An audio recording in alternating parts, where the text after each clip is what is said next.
Structural എഞ്ചിനീയേഴ്സിന് government ഫീൽഡിലുള്ള opportunities എന്തൊക്കെയാണ്? നമ്മള് കേരളത്തിന്റെ ഒരു ക്രൈറ്റീരിയ എടുക്കുവാണെങ്കിൽ PWD ഉണ്ട്, അതുകൂടാതെ തന്നെ കിക്കോ ഉണ്ട്, കിഫ്ബി ഉണ്ട്. കിഫ്ബി ഫണ്ടഡ് പ്രൊജക്ട്സിനകത്തൊക്കെ സ്ട്രക്ചർ എഞ്ചിനീയേഴ്സ് വളരെ ആവശ്യമാണ്. അപ്പോൾ PWDക്കകത്ത് ഇൻഫ്രാസ്ട്രക്ചർ പ്രൊജക്ടേഴ്സ് വരുന്നുണ്ട്, സ്ട്രക്ചേഴ്സ് വരുന്നുണ്ട്, അതിന്റെ ബ്രിഡ്ജസ് വരുന്നുണ്ട്.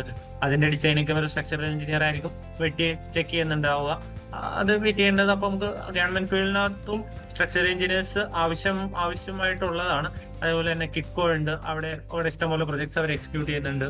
ഇഷ്ടംപോലെ സ്ട്രക്ചേഴ്സ് ഉണ്ട് സ്ട്രക്ചർ എഞ്ചിനീയേഴ്സിന് ആവശ്യമായിട്ടുള്ളത്. നമ്മുടെ ഫ്രഷേഴ്സ് സ്ട്രക്ചറൽ എഞ്ചിനീയറിംഗ് ഫീൽഡിലേക്ക് വരാൻ ആഗ്രഹിക്കുന്ന ഫ്രഷേഴ്സിന് കൊടുക്കാനുള്ള ടിപ്സും അങ്ങനെ എന്തെങ്കിലും ഉണ്ടോ? എങ്ങനെയാണ് ഈ ഒരു പ്രൊഫഷനിലേക്ക് എത്തിച്ചേരാൻ പറ്റാന്നുള്ളത്?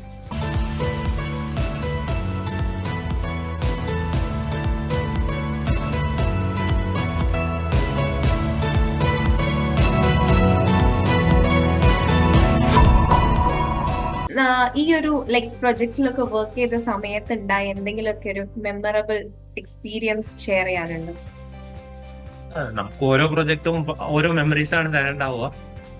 ബേസിക്കലി ഒരു G+50 നമ്മുടെ ഹൈദരാബാദ് റീസെന്റ് ആയിട്ട് നമ്മൾ ഫുൾ സെറ്റ് ഡ്രോയിങ്സ് കൊടുത്തിട്ടുണ്ടായിരുന്നു.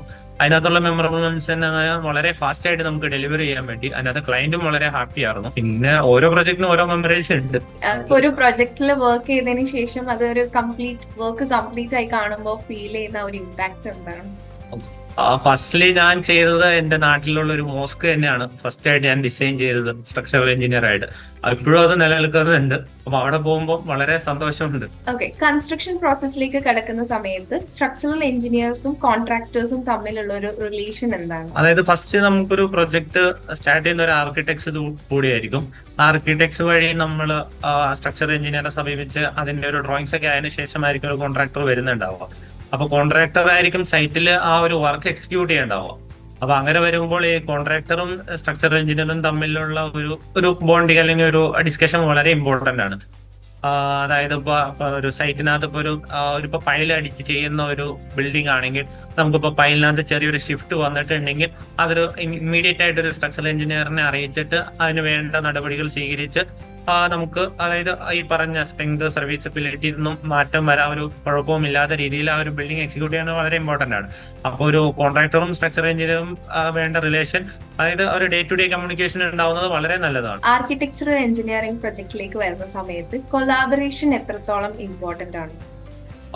ഒരു സ്ട്രക്ചറൽ എഞ്ചിനീയർ അല്ലെങ്കിൽ ഒരു പർട്ടിക്കുലർ ഫീൽഡിൽ ഒരു ഫുൾ ആയിട്ട് ഒരു കോർഡിനേഷൻ ഉണ്ടെങ്കിൽ മാത്രമാണ് ഒരു വർക്ക് കംപ്ലീറ്റ് ആവുണ്ടാവുള്ളൂ. ആർക്കിടെക്ട്സ് മാത്രമല്ല, നമ്മൾ MEP എഞ്ചിനീയേഴ്സ് ആയിട്ടും ആ ഒരു കോർഡിനേഷൻ ഉണ്ടെങ്കിൽ മാത്രമായിരിക്കും ആ ഒരു വർക്ക് സ്മൂത്ത് ആയിട്ട് റൺ ആവുള്ളൂ. അതായത് നമ്മൾ ഫുള്ളി പ്രീ പ്ലാൻഡ് ആയിരിക്കണം. അതായത് ഇപ്പൊ ഒരു MEP ഡിസൈൻ എടുക്കാൻ നേരത്തെ ഇപ്പൊ നമുക്കൊരു ബീമിനകത്ത് കോർ കട്ടിങ് വേണമെങ്കിൽ അത് ഏത് പൊസിഷനിലാണ് നമ്മൾ നേരത്തെ തന്നെ ഡിസൈൻ ചെയ്യേണ്ടത് വളരെ ഇമ്പോർട്ടന്റ് ആണ്.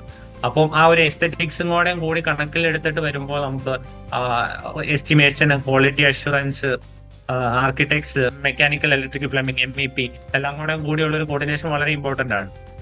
അപ്പൊ മൊത്തത്തിൽ ഒരു കോർഡിനേഷൻ ഉണ്ടെങ്കിൽ നല്ലൊരു കോർഡിനേഷൻ ഉണ്ടെങ്കിൽ വളരെ സ്മൂത്ത് ആയിട്ട് വർക്ക് കണ്ടിന്യൂ ചെയ്ത് പോകുന്നതായിരിക്കും. നമ്മുടെ കൺസ്ട്രക്ഷൻ പ്രൊജക്ടിന്റെ ഓൺഗോയിങ് ടൈമിൽ അറൈസ് ചെയ്യാൻ സാധ്യതയുള്ള ചാലഞ്ചസ് എന്തൊക്കെയാണ്? ആൻഡ് ഔട്ട്കം, ഒരു പ്രൊജക്ടിന്റെ ഔട്ട്കമ്മിൽ അത് എത്രത്തോളം ഇമ്പാക്ട് ചെയ്യും?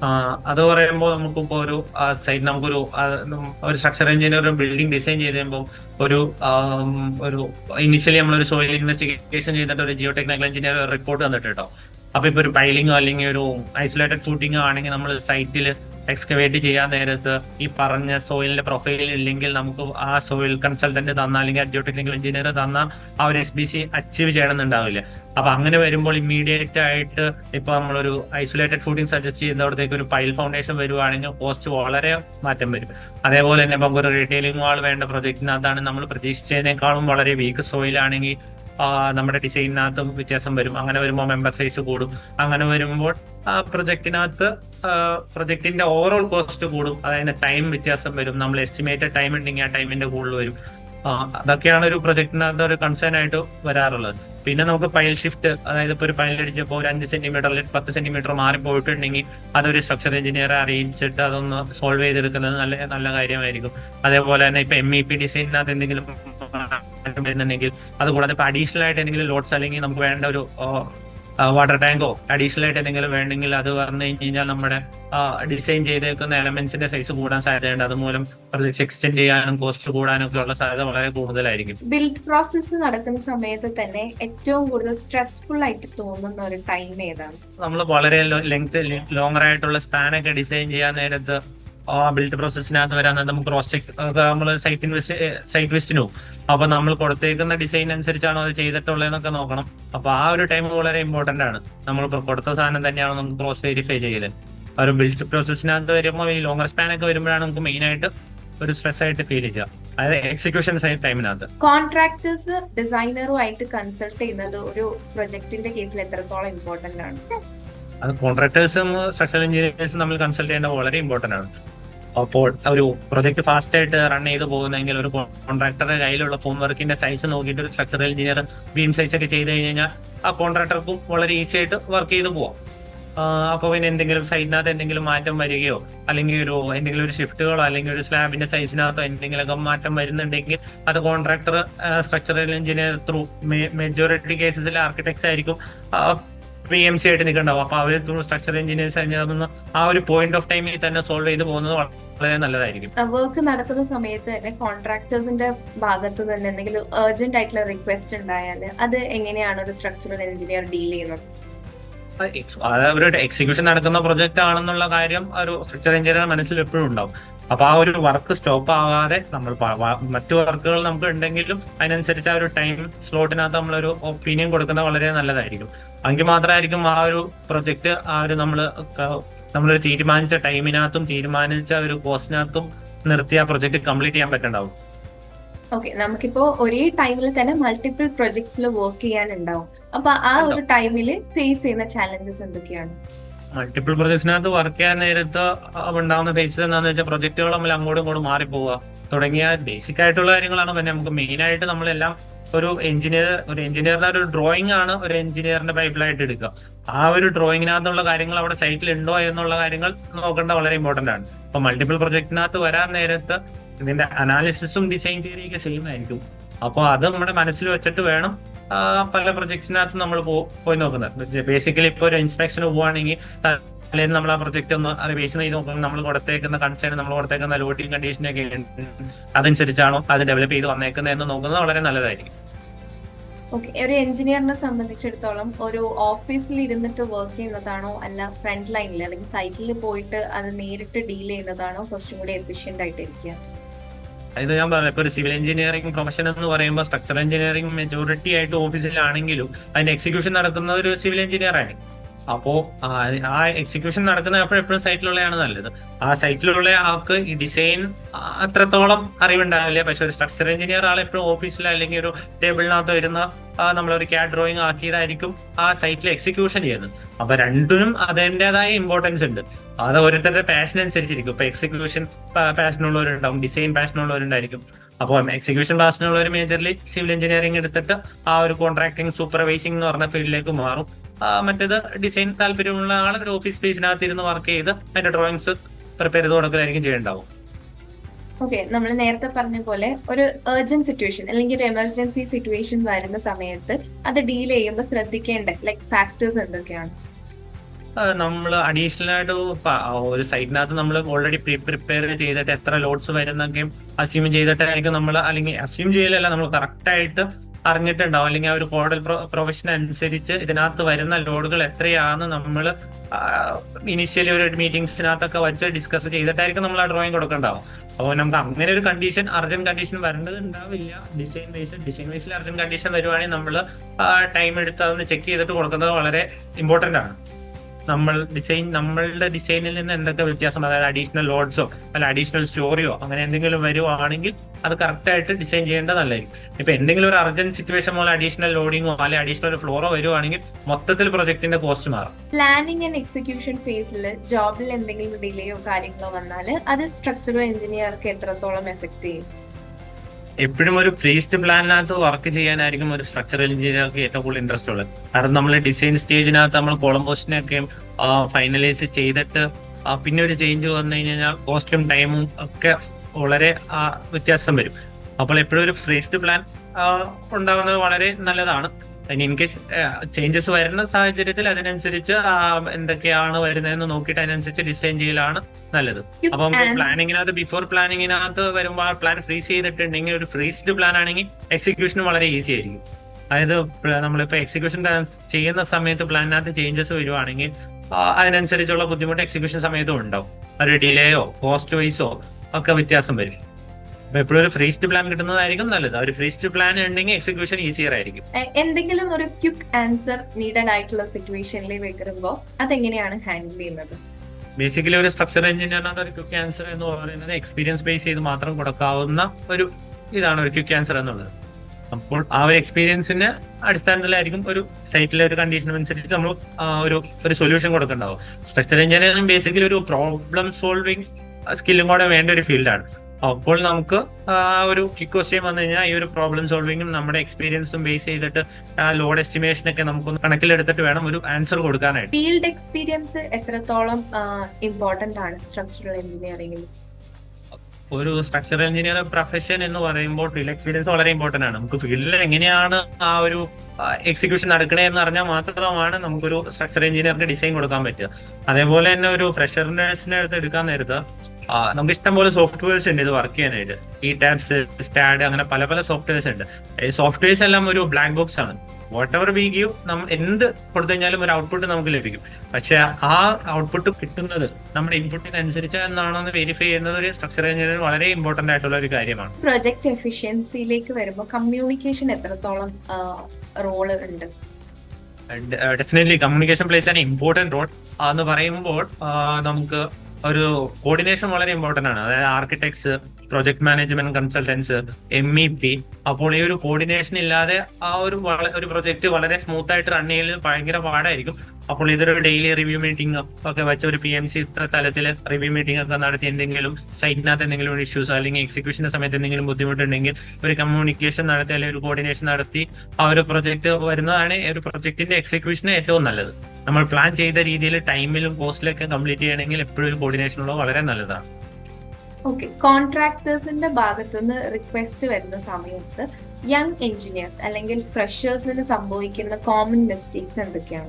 ഇപ്പൊ ഒരു സൈറ്റിൽ വരാൻ നേരത്തെ ഒരു ബീമിന്റെ സൈസിങ് എത്രയാണെന്നായിരിക്കും പെട്ടെന്ന് വരുന്നത്. വലിയൊരു ബീം അത് നമ്മളിപ്പോ കൊടുത്തിട്ടുണ്ട്, ആ ബീം അവിടെ കൊടുക്കാൻ പറ്റില്ല. അപ്പൊ നമുക്ക് എന്ത് വ്യത്യാസം വരുന്നുണ്ട്? അപ്പൊ എപ്പോഴും ഒരു ഫ്രഷേഴ്സ് എന്നുള്ള രീതിയിൽ എക്സ്പീരിയൻസ് കുറവായിരിക്കും. അവർക്ക് തിയറിറ്റിക്കൽ നോളജ് ആയിരിക്കും, പ്രാക്ടിക്കൽ ഉള്ള ഒരു എക്സ്പീരിയൻസ് വളരെ കുറവായിരിക്കും. അപ്പോൾ എപ്പോഴും ഒരു സീനിയർ എഞ്ചിനീയർ ആയിട്ട് കൺസൾട്ട് ചെയ്തിട്ട് കൊടുക്കുന്നതായിരിക്കും നല്ലത്. അപ്പൊ എനിക്ക് യങ് എഞ്ചിനീയേഴ്സിനുള്ള അഡ്വൈസ് എന്താന്ന് വെച്ച് കഴിഞ്ഞാൽ, നിങ്ങൾ ഇനിഷ്യൽ ഒരു സൊല്യൂഷൻ കണ്ടുപിടിച്ച് സീനിയർ എഞ്ചിനീയറിന്റെ അടുത്ത് ഒരു ഓപ്ഷൻ ആയിട്ട് പോകുന്നതായിരിക്കും എപ്പോഴും നല്ലത്. അപ്പോൾ മെജോറിറ്റി ആയിട്ട് നമുക്കൊരു ബീം മിസ്പ്ലേസ്ഡ് ആവുക അല്ലെങ്കിൽ കമ്പി കൂടുതൽ അല്ലെങ്കിൽ ഒരു റീഇൻഫോഴ്സ്മെന്റ് ബാറുകൾ കൂടുതലാണെന്നുള്ള ഒരു കമന്റ് ഒക്കെ വരുമ്പോൾ നമുക്ക് ചെയ്യാൻ പറ്റുന്നത് നമുക്കൊന്ന് ക്രോസ് ചെക്ക് ചെയ്യാം. അതൊരു ജൂനിയർ എഞ്ചിനീയേഴ്സ് അല്ലെങ്കിൽ ഒരു ഫ്രഷേഴ്സ് വരാൻ നേരത്ത് നമ്മൾ മാനുവലായിട്ടൊന്ന് കാൽക്കുലേറ്റ് ചെയ്ത് നോക്കിയിട്ട് ഇന്നൊരു സൊല്യൂഷനോട് കൂടി ഒരു സ്ട്രക്ചർ എഞ്ചിനീയറിനെ സമീപിച്ചിട്ട് ഒരു ഉത്തരം നൽകുന്നതായിരിക്കും ഏറ്റവും നല്ലത്. Okay, through out the years of experience എന്തൊക്കെ സ്കിൽസ് ആണ് ഡെവലപ്പ് ചെയ്തിട്ടുള്ളത് ഈ ഒരു ഫീൽഡിൽ വർക്ക് ചെയ്തിട്ട്? ഇതൊരു സ്ട്രക്ചർ എഞ്ചിനീയർ എന്ന് പറയുമ്പോൾ ഒരു കണ്ടിന്യൂസ് ലേണിംഗ് പ്രോസസ് ആണ്.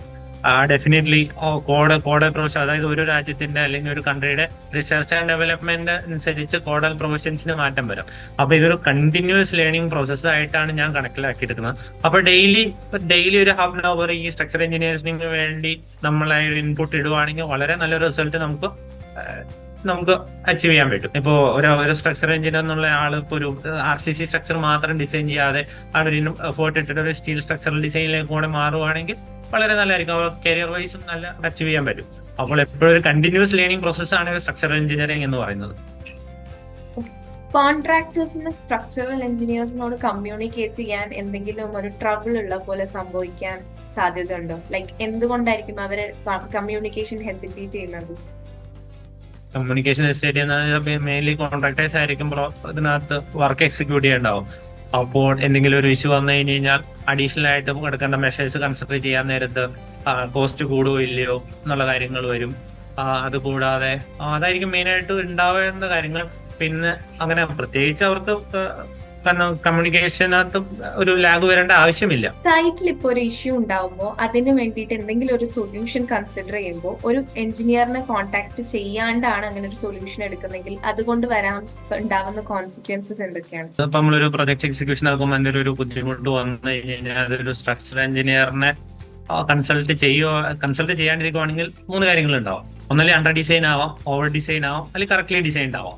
അപ്പോൾ എപ്പോഴും ഒരു സ്ട്രക്ചർ എഞ്ചിനീയറിനെ കൺസൾട്ട് ചെയ്യുവാണെങ്കിൽ നമുക്ക് 100% പ്രോബിലിറ്റി അല്ലെങ്കിൽ 100% ഗ്യാരണ്ടിയോട് കൂടി നമുക്ക് ആ ഒരു പ്രൊജക്ട് കണ്ടിന്യൂ ചെയ്യാൻ പറ്റും. ഇപ്പൊ ഒരു കൺസൾട്ട് ചെയ്യാതെ ഒരു കോൺട്രാക്ടർ സ്വന്തമായിട്ടൊരു തീരുമാനം എടുക്കുവാണെങ്കിൽ മേ ബി ഇത് അണ്ടർ ഡിസൈൻഡ് ആയി പോവാം, മേ ബി ചിലപ്പോൾ അത് ഓവർ ഡിസൈൻഡ് ആയി പോവാം. അണ്ടർ ഡിസൈൻഡ് ആയി പോയി കഴിഞ്ഞ് കഴിഞ്ഞാൽ നമുക്ക് സ്ട്രക്ചറലി പിന്നെ എന്തെങ്കിലും ബുദ്ധിമുട്ടുകളൊക്കെ ഉണ്ടാവും, വല്ല ഡിഫ്ലക്ഷൻ കൂടുവോ അങ്ങനെയുള്ള ബുദ്ധിമുട്ടുകളൊക്കെ ഉണ്ടാവും. ഓവർ ഡിസൈൻ ആയി കഴിഞ്ഞ് കഴിഞ്ഞാൽ ആ ഒരു ക്ലയന്റിന്റെ അടുത്ത് നിന്ന് അമിതമായ അതിന് വേണ്ട ഒരു എക്സ്പെൻസ് ഉണ്ടാവും. അപ്പൊ എപ്പോഴും ഒരു സ്ട്രക്ചറൽ എഞ്ചിനീയറിനെ അല്ലെങ്കിൽ എഞ്ചിനീയറിനെ കൺസൾട്ട് ചെയ്യുവാണെങ്കിൽ ആ ഒരു കറക്റ്റ് ആയിട്ടുള്ള ഒരു കോസ്റ്റ് എഫക്റ്റീവ് സൊല്യൂഷൻ എപ്പോഴും കിട്ടും. നമ്മുടെ സ്ട്രക്ചറൽ എഞ്ചിനീയറിംഗ് ഫീൽഡിൽ യൂസ് ചെയ്യുന്ന സോഫ്റ്റ്വെയർസ് എന്തൊക്കെയാണ്? നമ്മൾ മെയിൻ ആയിട്ട് യൂസ് ചെയ്യുന്ന സോഫ്റ്റ്വെയർസുകൾ സ്റ്റാഡ്, ഇടാപ്സ്, മിഡാസ് ഉണ്ട്. MIDAS is for bridge engineering. Infrastructure പ്രോജക്ട്സിന് സാപ്പ് ഉണ്ട്, സേഫ് ഉണ്ട് ഇൻഫ്രാസ്ട്രക്ചർ പ്രോജക്റ്റിനകത്ത്. പിന്നെ ടെക്ല ഡിസൈൻ സോഫ്റ്റ്വെയർ ഉണ്ട്. അതുകൂടാതെ തന്നെ നമുക്ക് റിവെറ്റ് ഉണ്ട്. പല സോഫ്റ്റ്വെയർ നമുക്ക് ഡിസൈനിന് വേണ്ടി യൂസ് ചെയ്യാം.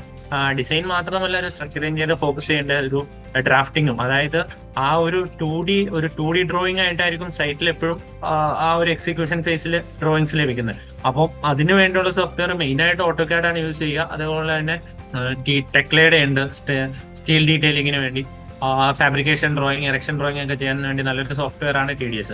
ഏത് സോഫ്റ്റ്വെയർ യൂസ് ചെയ്യുകയാണെങ്കിലും അതിനകത്തൊരു ഡിസ്ക്ലെയിമർ ആയിട്ട് വരുന്നുണ്ട്, അതായത് ഒരു എക്സ്പീരിയൻസ്ഡ് ആയിട്ടുള്ള ഒരു എഞ്ചിനീയറിന്റെ ഒരു എക്സ്പീരിയൻസ് യൂസ് ചെയ്തിട്ട് വേണം ഓരോ ഔട്ട്പുട്ട് നിങ്ങൾ ഫൈനലൈസ് ചെയ്യേണ്ടതെന്ന് പറഞ്ഞൊരു ഡിസ്ക്ലെയിമർ എപ്പോഴും എല്ലാ സോഫ്റ്റ്വെയർ ഒരു മാനുവലി വെക്കാറുണ്ട്. ഇത് കൂടാതെ നമ്മൾ ഫൗണ്ടേഷൻ ഡിസൈനിലേക്ക് വരാൻ നേരത്ത് CSIയുടെ തന്നെ സേഫ് എന്ന് പറഞ്ഞ ഒരു സോഫ്റ്റ്വെയർ ഉണ്ട്. പിന്നെ ഒരു സ്റ്റാർട്ട് ഫൗണ്ടേഷൻസ് ഉണ്ട്. അങ്ങനെ ഫ്ലാക്സിസ് എന്ന് പറഞ്ഞ വേറെ സോഫ്റ്റ്വെയർ ഉണ്ട്. അങ്ങനെ ഒത്തിരി സോഫ്റ്റ്വെയറുകൾ ഉണ്ട്. ഒരു ഫ്രഷേഴ്സിനോട് പറയാൻ നേരത്ത് യൂട്യൂബിൽ കുറെ കണ്ടന്റ്സ് ഉണ്ട്, അല്ലെങ്കിൽ ഓപ്പൺ ആയിട്ട് കുറെ കണ്ടന്റ്സ് ഉണ്ടാവും. നമുക്ക് എപ്പോഴും ഒരു ഫ്രഷേഴ്സ് ഏതെങ്കിലും ഒരു ഇഷ്ടം പോലെ നമുക്ക് വാല്യൂ ആഡഡ് കോഴ്സസുകൾ ഇഷ്ടം പോലെ ഉണ്ട്. അതൊക്കെ ചൂസ് ചെയ്തിട്ട് ഒരു സോഫ്റ്റ്വെയറുകൾ പഠിക്കുക എന്നുള്ളതാണ് നല്ലത്. സോഫ്റ്റ്വെയറുകൾ പഠിക്കുന്നതിനേക്കാളും നല്ലത് നമ്മുടെ ബേസിക്സ് വളരെ ക്ലിയർ ആൻഡ് ക്രിസ്പ് ആക്കി കഴിഞ്ഞാലായിരിക്കും നമുക്ക് ഒരു സോഫ്റ്റ്വെയർ യൂസ് ചെയ്ത് കഴിഞ്ഞാൽ അതിന്റെ റിസൾട്ട് ഇന്റർപ്രിട്ടേഷൻ ചെയ്യാൻ പറ്റുള്ളൂ. ആ ഒരു റിസൾട്ട് ഇന്റർപ്രിട്ടേഷൻ മൂലമായിരിക്കും നമ്മുടെ ഡിസൈനിലേക്ക് പോകേണ്ടാവും. അപ്പോൾ അതൊരു വളരെ ഇമ്പോർട്ടന്റ് ആയിട്ടുള്ള ഒരു കാര്യമാണ് ഈ സോഫ്റ്റ്വെയർ എന്ന് പറയുന്നത്. പിന്നെ ഒരു സ്ട്രക്ചർ എഞ്ചിനീയർ എന്ന സ്ഥിതിക്ക് ഒരു 3D ഡിസൈൻ, ഇതെല്ലാം ഞാൻ പറഞ്ഞതെല്ലാം മിക്ക 3D ഡിസൈൻ സോഫ്റ്റ്വെയറുകളാണ്. നമുക്കൊരു 3D ഡ്രോയിങ് ആയിരിക്കും നമ്മൾ സൈഡിലേക്ക് കൊടുക്കേണ്ടതുണ്ടാവും. സൈഡിലേക്ക് കൊടുക്കുന്നത് എപ്പോഴും 2D ഡ്രോയിങ് ആയിരിക്കും. ഈ ഡ്രോയിങ്സ് ചെയ്യാനായിട്ട് നമുക്ക് ഓട്ടോകാഡ് ഉണ്ട്, റിവെറ്റ് ഉണ്ട്, ഫാബ്രിക്കേഷൻ അല്ലെങ്കിൽ ഇറക്ഷൻ അല്ലെങ്കിൽ ഒരു ഡീറ്റെയിലിംഗ് ഡ്രോയിങ് ചെയ്യാനായിട്ട് ഈ ടെക്ലയുടെ സോഫ്റ്റ്വെയറുകൾ ഉണ്ട്. അങ്ങനെ ഒത്തിരി സോഫ്റ്റ്വെയറുകൾ ഉണ്ട്. അപ്പൊ നമുക്ക് ഒരു എഞ്ചിനീയറിന് യൂസ് ചെയ്യാൻ എളുപ്പമുള്ള സോഫ്റ്റ്വെയർ ഏതാന്നുള്ള അവരായിരിക്കും കണ്ടുപിടിക്കുക അല്ലെങ്കിൽ തീരുമാനിക്കുക. അതിനനുസരിച്ച് അതിന്റെ മാനുവൽ വായിച്ച് കറക്റ്റ് ആയിട്ട് എന്ത് അനാലിസിസ് ആണ് അത് എടുക്കുന്നതെന്നുള്ള കറക്റ്റ് ആയിട്ട് മനസ്സിലാക്കിയിട്ട് വേണം അല്ലെങ്കിൽ ഏത് സോഫ്റ്റ്വെയർ ഒരു സ്ട്രക്ചറൽ എഞ്ചിനീയർ ചൂസ് ചെയ്യേണ്ടത്. സ്ട്രക്ചറൽ എഞ്ചിനീയേഴ്സിന് ഗവൺമെന്റ് ഫീൽഡിലുള്ള ഓപ്പർച്യൂണിറ്റീസ് എന്തൊക്കെയാണ്? കേരളത്തിന്റെ ഒരു ക്രൈറ്റീരിയ എടുക്കുവാണെങ്കിൽ നമുക്ക് PWD ഉണ്ട്, അതുകൂടാതെ തന്നെ കിഫ്കോ ഉണ്ട്, കിഫ്ബി ഉണ്ട്. കിഫ്ബി ഫണ്ടഡ് പ്രൊജക്ട്സിനകത്തൊക്കെ സ്ട്രക്ചർ എഞ്ചിനീയേഴ്സ് വളരെ ആവശ്യമാണ്. അപ്പോൾ PWDക്കകത്ത് ഇൻഫ്രാസ്ട്രക്ചർ പ്രൊജക്ടേഴ്സ് വരുന്നുണ്ട്, സ്ട്രക്ചേഴ്സ് വരുന്നുണ്ട്, അതിന്റെ ബ്രിഡ്ജസ് വരുന്നുണ്ട്. അതിന്റെ ഡിസൈനൊക്കെ ഒരു സ്ട്രക്ചറൽ എഞ്ചിനീയർ ആയിരിക്കും വെട്ടി ചെക്ക് ചെയ്യുന്നുണ്ടാവുക. അത് വെയിറ്റ് ചെയ്യേണ്ടത്. അപ്പൊ നമുക്ക് ഗവൺമെന്റ് ഫീൽഡിനകത്തും സ്ട്രക്ചറൽ എഞ്ചിനീയേഴ്സ് ആവശ്യമായിട്ടുള്ളതാണ്. അതേപോലെ തന്നെ കിഫ്കോ ഉണ്ട്, അവിടെ ഇഷ്ടംപോലെ പ്രൊജക്ട്സ് അവർ എക്സിക്യൂട്ട് ചെയ്യുന്നുണ്ട്. ഇഷ്ടംപോലെ സ്ട്രക്ചേഴ്സ് ഉണ്ട് സ്ട്രക്ചറൽ എഞ്ചിനീയേഴ്സിന് ആവശ്യമായിട്ടുള്ളത്. നമ്മുടെ ഫ്രഷേഴ്സ് സ്ട്രക്ചറൽ എഞ്ചിനീയറിംഗ് ഫീൽഡിലേക്ക് വരാൻ ആഗ്രഹിക്കുന്ന ഫ്രഷേഴ്സിന് കൊടുക്കാനുള്ള ടിപ്സും അങ്ങനെ എന്തെങ്കിലും ഉണ്ടോ? എങ്ങനെയാണ് ഈ ഒരു പ്രൊഫഷനിലേക്ക് എത്തിച്ചേരാൻ പറ്റാന്നുള്ളത്? നമുക്ക് എത്തിച്ചേരാൻ വളരെ അക്സസിബിൾ ആയിട്ടുള്ള ഒരു ഫീൽഡാണ് സ്ട്രക്ചറൽ എഞ്ചിനീയറിംഗ് എന്നുള്ളത്. വളരെ വാസ്റ്റ് ജോബ് ഓപ്പർച്യൂണിറ്റിയും ഉള്ള ഒരു ഫീൽഡാണ് സ്ട്രക്ചറൽ എഞ്ചിനീയറിംഗ്. അതിനകത്ത് നമ്മുടെ കഴിവ് ഉപയോഗിക്കുക അല്ലെങ്കിൽ അതിനൊരു പാഷൻ ഉണ്ടാക്കുക എന്നുള്ളതാണ് മെയിൻ ആയിട്ടുള്ള കാര്യം. അതിനൊരു പാഷൻ ഉണ്ടാവണമെങ്കിൽ നമ്മുടെ ബേസിക്സ്, അതായത് നമ്മൾ ബിടെക്കിനകത്ത് പഠിച്ചതും അതിന് MTechനകത്ത് നമ്മൾ സ്പെഷ്യലൈസ് ചെയ്ത സബ്ജക്റ്റിനകത്തും അതിന്റെ ബേസിക്സ് വളരെ ക്ലിയർ ആയിരിക്കണം, ക്രിസ്പ് ആയിരിക്കണം. അപ്പോൾ അവരുടെ അടുത്ത് എനിക്ക് പറയാനുള്ളത് ഒരു വാല്യൂ ആഡഡ് കോഴ്സസ് ആയിട്ടുള്ള ഇഷ്ടംപോലെ ഇൻസ്റ്റിറ്റ്യൂഷൻസ് നടത്തുന്ന കോഴ്സുകൾ അറ്റൻഡ് ചെയ്യുക. അതുകൂടാതെ തന്നെ സെൽഫ് ലേണിംഗ്, ഞാൻ നേരത്തെ പറഞ്ഞതുപോലെ തന്നെ ആ ഒരു സ്ട്രക്ചർ എഞ്ചിനീയറിംഗ് എന്ന് പറയുന്നത് കണ്ടിന്യൂസ് ലേണിംഗ് പ്രോസസ്സാണ്. എത്ര എക്സ്പീരിയൻസ് ഉള്ള ആളായതാലും ഡെയിലി എന്തെങ്കിലും പുതിയതായിട്ട് പഠിക്കാൻ കിട്ടുന്ന ഒരു ഫീൽഡാണ് സ്ട്രക്ചർ എഞ്ചിനീയറിംഗ്. അപ്പൊ അവരോട് പറയാനുള്ളത് നിങ്ങളുടെ ബേസിക്സ് വളരെ ക്രിസ്പ് ആക്കുക. പിന്നെ സോഫ്റ്റ്വെയർ നോളജ് ഇമ്പോർട്ടന്റ് ആണ്. അപ്പൊ നിങ്ങളുടെ ബേസിക്സ് ക്രിസ്പ് ആക്കിയിട്ട് ഒരു സോഫ്റ്റ്വെയർ നോളജും കൂടെ കയ്യിൽ ഉണ്ടെങ്കിൽ വളരെ ഈസി ആയിട്ട് നിങ്ങൾക്ക് എത്തിപ്പെടാൻ പറ്റുന്ന ഒരു നല്ലൊരു ജോബിനകത്ത്, ഒരു പേ സ്കെയിലുള്ള ഒരു എത്തിപ്പെടാൻ പറ്റുന്ന ഒരു ഫീൽഡിലാണ് structure engineering. Thank you so much Abdul, thank you so much for time. നല്ലൊരു സെഷൻ തന്നെയായിരുന്നു. നമ്മുടെ വ്യൂവേഴ്സിനൊക്കെ ഒരുപാട് ഇൻഫോർമേഷൻ കിട്ടിയിട്ടുണ്ട്. Thank you. Have a nice day.